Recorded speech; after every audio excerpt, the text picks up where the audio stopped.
Hello guys, welcome back. आज का हमारा सेशन बहुत इंटरेस्टिंग रहने वाला है। आज इम्पोर्टेंट से क्वेश्चन हम कंसिडर करने वाले सीबीएसई के रिलेटेड।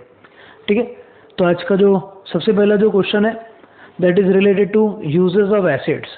एसिड के लिए आपको क्वेश्चन आएंगे जनरली कि यूज़ अलग अलग एसिड के क्या क्या रहेंगे। तो आप टॉपिक लिखो यूजेस ऑफ एसिड।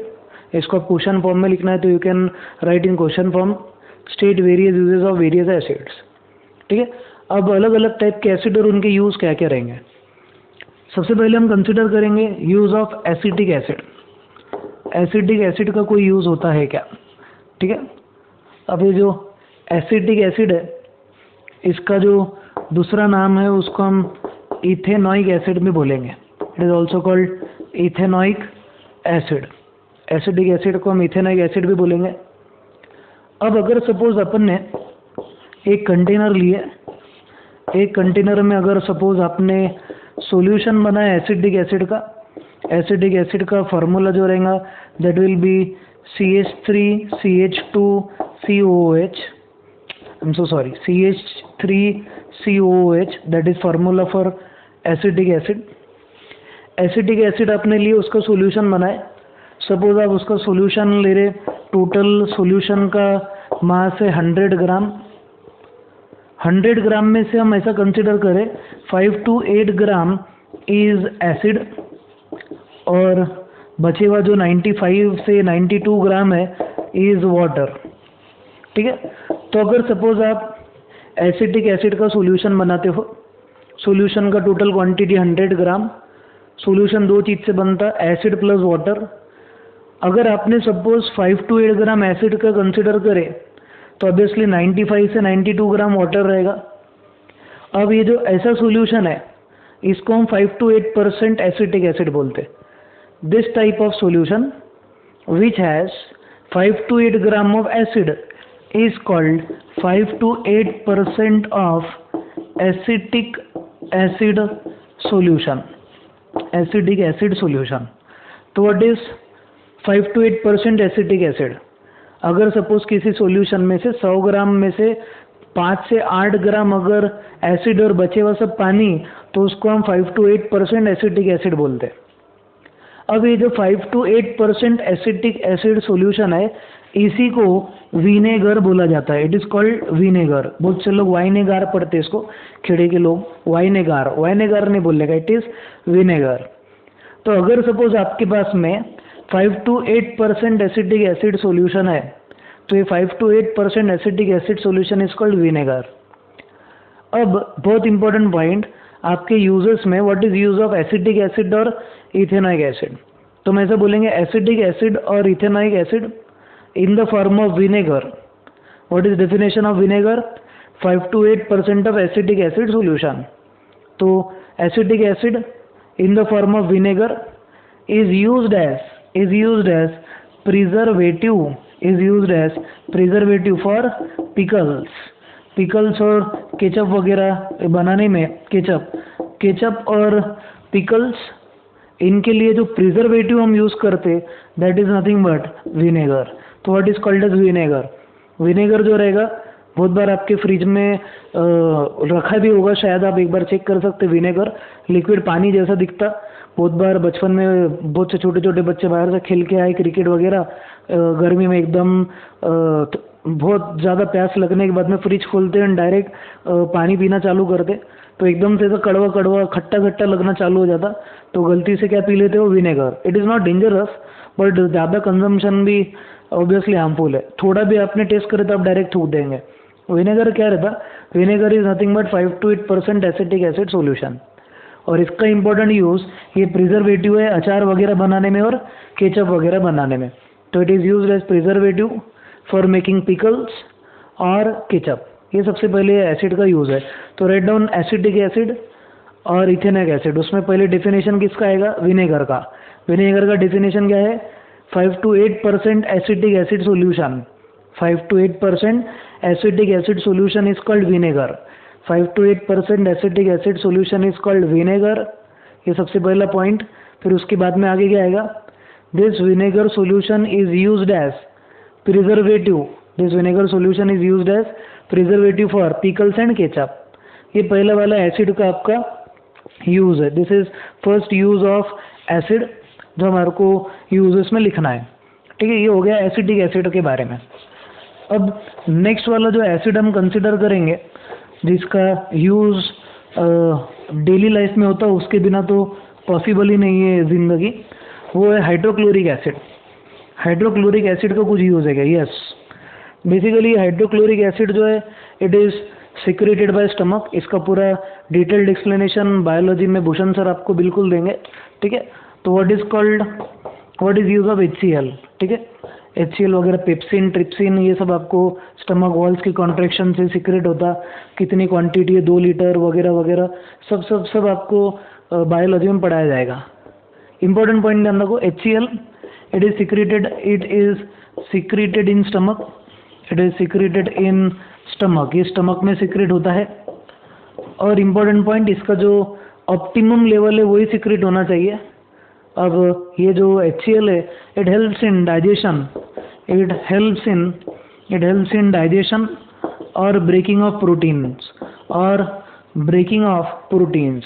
तो प्रोटीन के जो मॉलिक्यूल्स है वगैरह उसको अगर आपको ब्रेक डाउन करना है, तोड़ना है, तो आप किसके बेसिस पे तोड़ सकते? On basis of HCl। तो HCl is present in stomach और ये जो है ये डाइजेशन में मदद करता है। फिर उसके बाद में हम ऐसा बोलेंगे कि ये जो हमारा HCl है it is going to cause breaking of protein. तो बेसिकली वो आपकी बॉडी में जो भी फूड है, फूड से एनर्जी वगैरह उसको ब्रेक डाउन करने के लिए काम में आने वाला है। तो इसका डिटेल पार्ट अब बायोलॉजी में पढ़ेंगे। सो हमारे को यूज़ बोलना है कि it is present in stomach and it helps in digestion.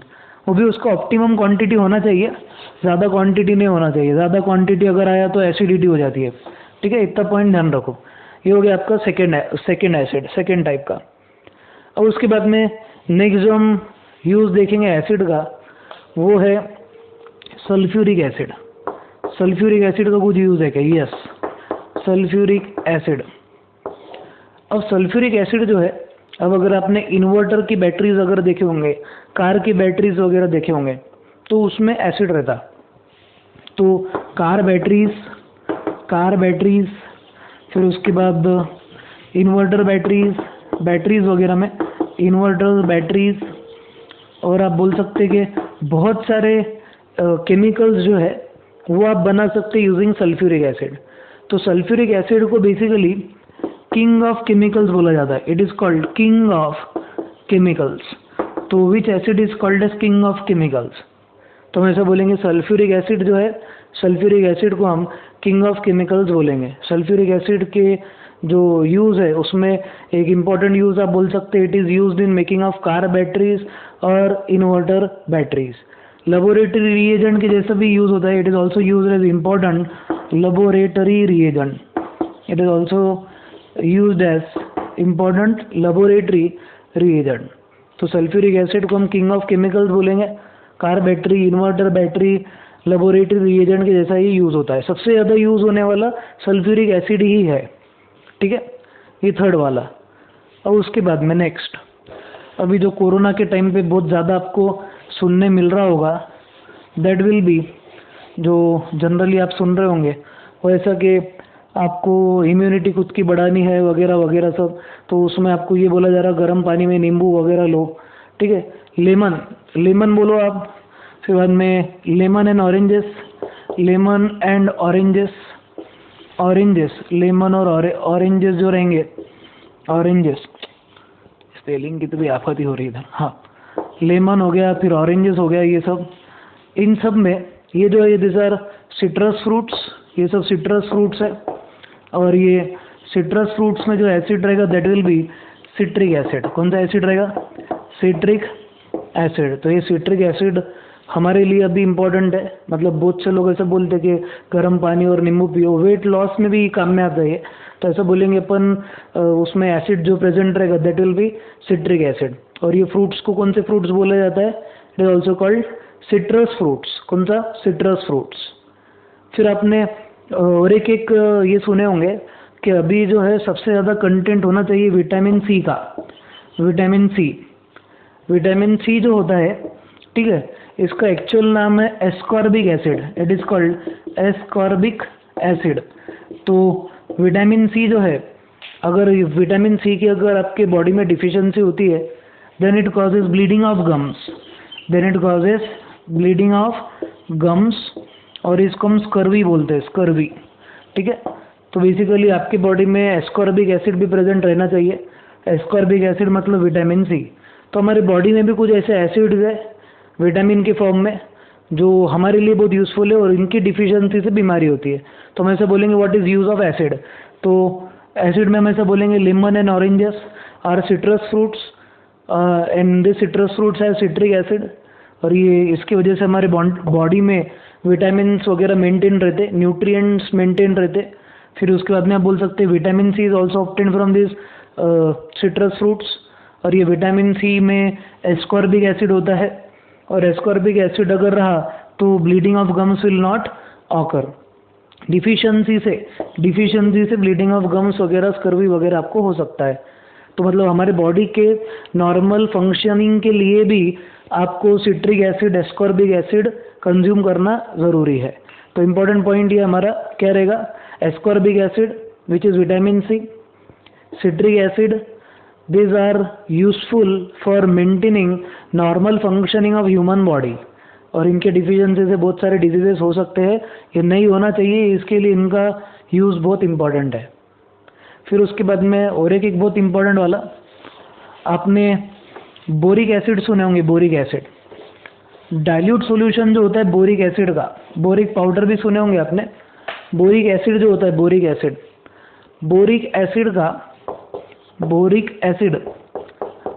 Acid का जो डाइल्यूट सॉल्यूशन होता है, कौन सा solution, dilute solution of boric acid is used as antiseptic for eyes. तो बहुत से लोगों को जैसे आँखों में फुंसी आ जाती है, या ऐसा बोल सकते हैं कि वहाँ पे आपको ऐसे ना कि रांझनवाड़ी वगैरह सुने होंगे आपने।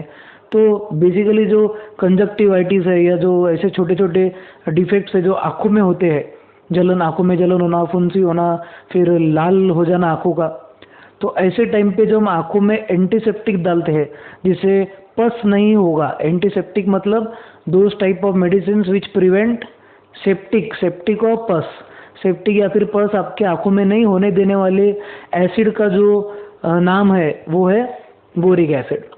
तो dilute solution of boric acid is used as antiseptic for eye. तो आँखों के एंटीसेप्टिक में किसका यूज होगा, बोरिक एसिड का। इतना इंपॉर्टेंट पॉइंट आपको ध्यान रखना है, ठीक है। फिर उसके बाद में आप ऐसा भी बोल सकते हैं, जो ऑक्सैलिक एसिड है, ऑक्सैलिक एसिड का स्ट्रक्चर COOH, ये एक डाई कार्बोक्सिलिक एसिड है, इससे 2 H+ मिलेंगे आपको, ऑर्गेनिक एसिड है। ये जो ऑक्सैलिक एसिड है, इससे आप स्टेन्स निकाल सकते हैं, stains of various colours and ink वगैरह अगर सपोज किसी शर्ट वगैरह पे गिर गई तो आपको अगर उसको निकालना है तो आप ऑक्सैलिक एसिड का यूज़ कर सकते हैं। रस्टिंग ऑफ आयन जो होता है, रस्ट जो जमा हो जाता है, रस्ट, ठीक है। अगर आयन वगैरह रस्ट हो चुका है तो उस पे का जो रस्ट है, रस्ट को अगर आपको निकालना है, for removing of rust you have to use oxalic acid. तो रस्ट अगर आपको रिमूव करना है, ठीक है, ऑब्वियसली लाइफ बहुत ज़्यादा बढ़ेंगी नहीं, बट फिर भी ऐसा बोल सकते हैं आप कि कुछ हद तक आप कोई सब्सटेंस की लाइफ बढ़ा सकते हैं। तो अगर रस्ट वगैरह निकालना होगा तो आपको क्या यूज़ करना पड़ेगा, oxalic acid.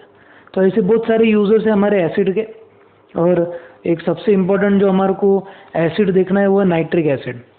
Nitric acid is HNO3, उसका बहुत अच्छा खासा इम्पोर्टेंस है हमारे इंडस्ट्री में। वो क्या है वो हमारे को भी समझना है। अब गोल्ड जो है, गोल्ड को अगर आपको पिघालना है, ठीक है, तो गोल्ड को पिघालने के लिए आपको अगर आपने सपोज नाइट्रिक एसिड लिए HNO3 के बाद में मैंने बारे में बोला था कि it is a strong oxidising agent.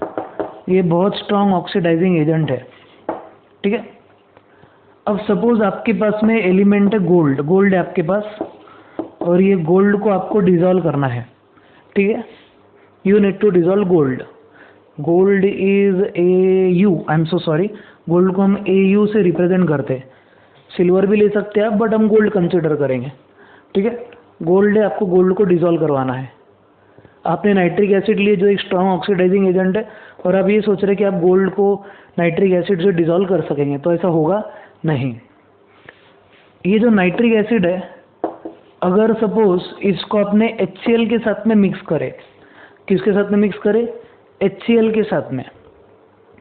HCl और गोल्ड, सॉरी, HCl और नाइट्रिक एसिड, HCl और नाइट्रिक एसिड दोनों का सॉल्यूशन अगर आपने बनाए, solution of HCl and that of nitric acid, nitric acid और HCl दोनों का आपने अगर सॉल्यूशन बनाए, तो इस सॉल्यूशन को एक्वा रीजिया बोला जाएगा। क्या बोला जाएगा? Aqua regia. What is called as aqua regia? Solution of कौन सा? Nitric acid and HCl। HCl concentrated और कॉन्सेंट्रेटेड नाइट्रिक एसिड, ये भी कॉन्सेंट्रेटेड होना, ये भी कॉन्सेंट्रेटेड होना। तो अगर आपके पास में कॉन्सेंट्रेटेड HCl है और कॉन्सेंट्रेटेड नाइट्रिक एसिड है, दोनों को अगर आपने मिक्स करे और उसका अगर सॉल्यूशन बनाए, तो वो सॉल्यूशन रहेगा एक्वा रीजिया। अब ये जो एक्वा रीजिया है, ये आप गोल्ड को डिसॉल्व करने के लिए यूज कर सकते हैं। तो गोल्ड बेसिकली डिसॉल्व कैसे होता? ठीक है, gold can be dissolve only in the solution of aqua regia. सिर्फ एक्वा रीजिया ही ऐसा एक सॉल्यूशन है जिसमें आप गोल्ड को डिसॉल्व कर सकते हो। ये सोनार वगैरह जो रहते हैं उनके काम का बिल्कुल रहेगा। ये अपने को इम्पोर्टेंट पॉइंट आगे भी आने वाला है, तब भी यूजेज ऑफ एसिड में हम ऐसा बोल सकते हैं, mixture of nitric acid and HCl। अब इसका कुछ ना कुछ तो रेशो होगा। उसका रेशो क्या है? हम क्या करेंगे? We are going to consider 3 parts by weight of HCl and 1 part by weight of nitric acid, 3:1, HCl 3, HNO3 1। इसका जो हमारा मिक्सचर रहेगा, यानी आपको 75 ml सपोज आपने लिए HCl, तो आपको 25 ml क्या लेना पड़ेगा? HNO3, 3:1। दोनों को आप मिक्स करेंगे तब जाके ये सॉल्यूशन जो बनेगा that will be aqua regia. और ये एक्वा रीजिया गोल्ड को डिसॉल्व कर सकता है। अगर आपने सिर्फ नाइट्रिक एसिड लिए, that will not be able to dissolve gold. अगर सिर्फ HCl लिए तो वो भी कैपेबल नहीं है किसको डिसॉल्व करने के लिए? गोल्ड। तो ये नाइट्रिक एसिड क्या बोलते हैं? HCl चल तो आजा, अपन दोनों मिलकर डिसॉल्व करवाएंगे किसको? गोल्ड को। तो HCl और HNO3 दोनों मिक्स होते और फिर वो किसको डिसॉल्व करते हैं? गोल्ड को। ये हम मेटल्स नॉन मेटल सेक्टर में डिस्कस करने वाले हैं, बट अभी यूज़ आया है तो हमने उसका डिस्कशन अभी थोड़ा कर लिए। तो ये हमारे सिंपल से यूजेस है किसके बारे में? Related to acids. ठीक है, अब इम्पोर्टेंट पॉइंट, आपको कुछ प्रोटेक्शन लेने होंगे। You have to use some safety measures while using acid. तो अगर आपको क्वेश्चन अगर ऐसा आता है, ये आपको वैल्यू बेस्ड क्वेश्चन वगैरह में ऐसा आ सकता है कि what are the safety measures that are to be considered while using an acid। जब भी आप एसिड के साथ में काम कर रहे हो, तो एसिड के साथ में काम करते करते आपको कुछ सेफ्टी मेजर्स यूज़ करना पड़ेंगे। तो कौन कौन से सेफ्टी मेजर्स या प्रिकॉशंस आप लोगे? तो बहुत इंपॉर्टेंट सा पॉइंट इसमें आपको जो ध्यान रखना है वो ये, सेफ्टी मेजर में सबसे पहले वेयर ग्लासेस या फिर गॉगल्स या फिर ग्लासेस आपको पहनना है। जैसे अभी सेफ्टी मेजर में मास्क पहनते हैं, वैसे ही आपको क्या करना है? ग्लासेस पहनना है। तो पानी का ग्लास नहीं बोल रहा भाई, एक ऐसा किस्सा हुआ था अपने इसमें, ये है एक बच्ची है, उसका भाई मेरा दोस्त है, नाम नहीं लूँगा मैं अभी। हम जो ट्यूशन में जाते थे, वो ट्यूशन में सर ने बोले प्लीज़ ब्रिंग माय ग्लासेस। तो भाई आए हमारे, उन्होंने पानी का ग्लास ही लेके आ गए। तो सर बोलते अरे पानी का ग्लास नहीं, तुम्हारे को चश्मा लाने के लिए बोला है। ग्लासेस मतलब चश्मा रहता। बहुत से बच्चों को ग्लासेस बोले तो पानी का ग्लास लेके आ जाते। ठीक है, पर्सनल में बोलूँगा मैं कि किसके भाई थे वो, किसी के चाचू थे जो मेरे साथ में थे, समझ जाओ मैं किसको बोल रहा, ठीक है। ये वेयर ग्लासेस, तो आपको ग्लास पहनना है जब आप क्या यूज़ करने वाले हैं, when you are going to use acid, ठीक है। सेकेंड जो इम्पोर्टेंट पॉइंट है वो, आप use apron, wear apron. Apron मतलब क्या, कोट पहनना है आपको। क्यों कोट पहनना है, कोट जो भी सेलिंग होंगी कोट, क्यों, क्योंकि एप्रन वगैरह पहने आपने तो क्या होगा कि अगर एसिड गिरा भी आपके कपड़ों पे नहीं गिरेगा, किस पे गिरेगा, एप्रन पे। जला तो एप्रन जलेगा, ठीक है। तो मतलब आपके आंख पे एसिड नहीं गिरना, इसके लिए एप्रन आपको पहनना है। फिर उसके बाद में सेफ्टी मेजर में never taste an acid, never taste an acid, ठीक है। एसिड को टेस्ट बिल्कुल मत करो। बहुत से लोग ऐसा सोचेंगे कि चलो यार चख के देखते कैसा लगता, सर ने बोले थे खट्टा लगता है, तो ऐसा टेस्ट नहीं करना, जबान जल जाएंगे अगर आपका एसिड स्ट्रांग रहा तो never try to taste an acid, acid को टेस्ट करने की कोशिश मत करो। फिर उसके बाद में जब भी आप एसिड को पानी में डालेंगे डाइल्यूशन के टाइम पे, तो ड्रॉप बाय ड्रॉप डालना है। तो हम बोलेंगे add acid drop by drop, add acid drop by drop, add acid drop by drop to water, add acid drop by drop to water during dilution. तो dilution के दौरान आपको क्या करना है, आपको एसिड ड्रॉप बाय ड्रॉप डालना है, किसमें, पानी में। क्यों, इनकी रिएक्शन हाईली एक्सोथर्मिक होती है। और जब आप एसिड ऐड करेंगे तो ऐसा दूर खड़े रहना, ऐसा करना, ऐसा नहीं डालना है ऐसा, ठीक है, तो पूरा आंग पे आ जाएगा आपके। फिर उसके बाद में जब आप सिंक में कोई आपने रिएक्शन वगैरह कर लिए, सिंक बेसिन, उसमें अगर आप एसिड डाल रहे तो भी आपको दूर से ही ऐसा करना है, आराम से। तो while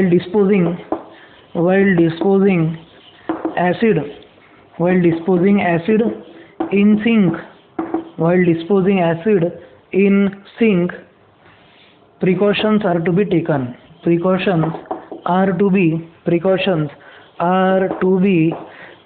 आपको प्रिकॉशंस लेने होंगे, प्रिकॉशंस आपको लेना है, प्रिकॉशंस लेके ही काम करना है, ठीक है। ये बहुत इंपॉर्टेंट सा पॉइंट है हमारा। तो ये सब सेफ्टी मेजर से या प्रिकॉशन से जो आपको लेना है, क्या करते हो आप, हैंडलिंग एन एसिड, ठीक है। चलो ये इतने इंपॉर्टेंट पॉइंट थे हमारे। अब इसके बाद में कुछ इंपॉर्टेंट से क्वेश्चन हम देखेंगे, इंपॉर्टेंट से क्वेश्चन जो आपको एग्जाम में आ सकते हैं, एनसीईआरटी वगैरह में के क्वेश्चन है। तो मैं क्वेश्चन डिक्टेट करता और आपको एक एक आंसर एक्सप्लेन करता हूँ, ठीक है। तो चलो राइट डाउन इंपॉर्टेंट क्वेश्चन लिखो। Name the acid present in following foodstuff, name the, जल्दी से लिखो, चलो सुनना नहीं, चलो जल्दी से लिखो। Name the acid present in following foodstuff. पहले लिखना है आपको लेमन जूस,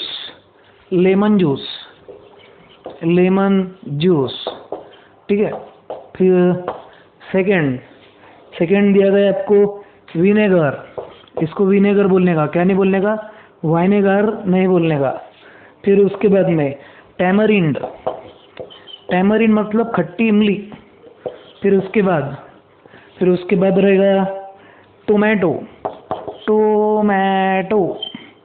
फिर उसके बाद नेक्स्ट वाला है ऑरेंज। और उसके बाद ABCDEF आएगा, हाँ, कर्ड, ठीक है। चलो ऐसे दिए गए आपको, लेमन जूस दिया गया, vinegar, tamarind, tomato, orange, curd, इनमें क्या क्या रहेगा। तभी इंपॉर्टेंट चीज़ें बोला, लेमन जूस में क्या रहेगा, सिट्रिक एसिड, लेमन जूस है सिट्रिक एसिड, ये इंपॉर्टेंट वाला। विनेगर अभी देखे हमने क्या रहता, एसिटिक एसिड, इसमें एसिटिक एसिड रहता, acetic acid.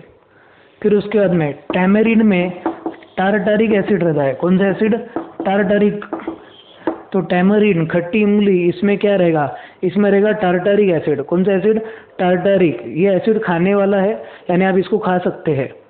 All those acids that are eatable are called edible acids, edible, EDIBLE, edible acids. तो ऐसे एसिड्स जिनको हम खा सकते हैं उनको हम एडिबल एसिड्स बोलेंगे। तो lemon juice citric, vinegar acidic acid, tamarind tartaric acid. फिर उसके बाद टोमेटो में रहता है ऑक्सैलिक एसिड, ठीक है। बाकी के कुछ कुछ बुक्स में सिट्रिक भी दिया हुआ रहेगा, बट मैं सिर्फ वो वाला बता रहा जो आपको आंसर एग्जाम में लिखना है and which will be accepted by NCERT. आपको लिखना है ऑक्सैलिक एसिड। फिर उसके बाद ऑरेंज, ऑरेंज में ऑब्वियसली फिर से it is a citrus fruit, तो सिट्रिक एसिड ऑरेंज में। कर्ड में रहेगा लैक्टिक एसिड। कौन सा एसिड?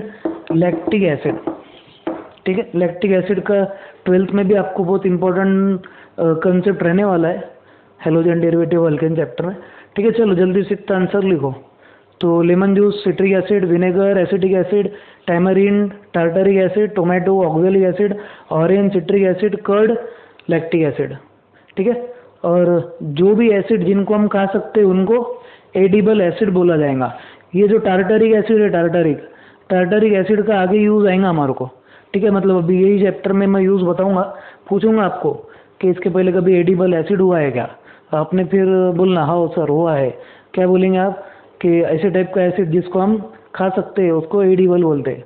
ईडी ने एडिबल, एडिबल, ठीक। चलो वो इतना वाला लिख के चलो अब आगे बढ़ते हैं। नेक्स्ट वाला बहुत इंपॉर्टेंट वाला क्वेश्चन है आपका। चलो क्वेश्चन लिखो। क्वेश्चन अपना बहुत इंपॉर्टेंट रहेगा। Do all compounds containing hydrogen, do, question लिखो, इंपॉर्टेंट है, ट्रिपल स्टार करो। Do all compounds, do all compounds, do all compounds containing hydrogen, do all compounds containing hydrogen, do all compounds containing hydrogen show acidic character, show acidic character, show acidic character, ठीक है। Question mark, चलो ठीक है। Question तो question, do all compounds containing hydrogen show acidic character, ठीक है। अब एक इंपॉर्टेंट पॉइंट ध्यान रखो। आपके पास में एक ऐसा सपोज कंपाउंड है C6H12O6, इसका नाम है ग्लूकोज, ठीक है। और एक इंपॉर्टेंट पॉइंट ध्यान रखो, C6H12O6 ये जो है इसको फ्रुक्टोज भी बोला जा सकता है, ठीक है। Glucose and fructose both are isomers of each other. Glucose का भी फॉर्मूला C6H12O6 होता है, फ्रुक्टोज जो है उसका भी फॉर्मूला C6H12O6 होता है। Glucose and fructose are both sugars होते हैं, ये एनर्जी का सोर्स है हमारे लिए। और सबसे मीठा जो शुगर होता है दैट इज फ्रुक्टोज। तो सबसे मीठा कौन सा शुगर? फ्रुक्टोज, याद रखो इंपॉर्टेंट पॉइंट। अब ग्लूकोज है सपोज, ठीक है। ग्लूकोज में भी हाइड्रोजन है, तो इसमें एसिडिक कैरेक्टर रहेगा क्या? तो हम बोलेंगे no, glucose do not have acidic character in spite having hydrogen atom. कितने हाइड्रोजन इसमें? 12 हाइड्रोजन है, बट इसमें एसिडिक कैरेक्टर बिल्कुल नहीं है। फिर आप बोल सकते हैं इथेनॉल, C2H5OH। C2H5OH क्या रहता? It is ethanol. इथेनॉल मतलब दारू, पिण्याचा पदार्थ, पण प्यायचं नाही, फक्त काय करायचं? सॅनिटाइज करायचं। सॅनिटाइजर में यूज होता हमारा इथेनॉल। केमिस्ट्री हर जगह है, हाँ, कुछ भी रहो, कोरोना रहो, कुछ भी रहो, केमिस्ट्री तो हर जगह आने वाली। तो इथेनॉल इज C2H5OH। ये जो इथेनॉल है इसमें हाइड्रोजन देखो यहाँ पे एक 5 और एक 6 है, बट फिर भी इसमें कोई एसिडिक कैरेक्टर नहीं होता। No acidic character, no acidic character. तो सबसे इंपॉर्टेंट पॉइंट क्या रहेगा आपका? क्वेश्चन ऐसा है, do all compounds containing hydrogen atom show acidic character. तो हम बोलेंगे no, there are some compounds like glucose और फ्रुक्टोज और इथेनॉल और एसीटोन वगैरह वगैरह, और इवन बेंजीन भी ले सकते हैं आप, C6H6, इसका नाम बोलेंगे हम बेंजीन, ठीक है। बेंजीन एरोमेटिक कंपाउंड है ये, ठीक है। ये सिर्फ अपने को कार्बन एनिड्स कंपाउंड में आएगा। और हमारा पोर्शन जो है उसमें से एक छोटा सा पार्ट आपका कम हुआ है, छोटा सा, बाकी सब वही है, सिर्फ छोटा सा पार्ट कम हुआ है ऑर्गेनिक में, वो भी सेकेंड सेम में है। C6H6 is benzene. ये जो बेंजीन है ये एक एरोमेटिक कंपाउंड है। अब इन सब में हाइड्रोजन एटम है, बट हाइड्रोजन एटम रहने के बाद भी इनमें कोई एसिडिक कैरेक्टर नहीं है, ठीक है। तो आपका अगर क्वेश्चन ऐसा आया, do all compounds that have hydrogen show acidic character, तो answer will be no, all compounds having hydrogen atom और containing hydrogen atom do not show acidic character. Reason, reason लिख लो, रीजन लिखो, रीजन में लिखो ऐसा, the compounds like glucose, fructose, ethanol, benzene do not ionise, do not ionise और dissociate, do not ionise और dissociate, ये आयोनाइज भी नहीं होते और डिसोसिएट भी नहीं होते, डू नॉट आयोनाइज और dissociate to give H plus ion, to give H plus ion, hence to give H plus ion, hence the compounds which have hydrogen atom is not always a acid।